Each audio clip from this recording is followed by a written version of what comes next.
So how do you build the strongest and most positive network to surround yourself? Last time we talked about Dunbar's rule of three, that you had circles of relationships of different intensity, and the number of people in those circles varied by a factor of three, starting out with 5, going to 15, then 50, then 150. And we asked you who you were going to invite to your dinner party, and that was about 15 names. So we sort of have our close friend circle defined. So how do you invest in those relationships?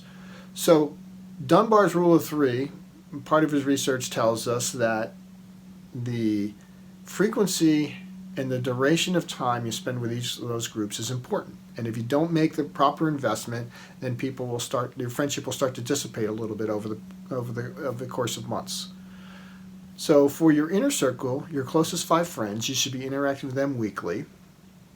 And you're spending about 40 to 50% of your social time with that small group. Your next circle, your close friends, going out to 15 people. You should be spending about 20 to 25% of your time with that group and interacting with them monthly. And then your friends and your casual friends, take the rest of your time. Your friends, the out to 50 group is about once a quarter, and the other people are about once a year. So recognizing them on a holiday or their birthday is normally about what you can manage. So what we want to help you do is gradually map out your friends starting from your core, and we got the 15 done now. And we're going to help you focus on those, be more intentional about those relationships, and invest in those who are closest to you. And then we'll help you track your progress to keep you accountable to yourself. So today's question, let's identify your inner circle. So think about who you can be your absolute true self with. Who, if they showed up and knocked on your door anytime, if you're in your PJs or your hair didn't look good, or you would just invite them in without question, and you'd be perfectly comfortable having them see you in any state of your life, because you can be completely vulnerable with these people and completely honest.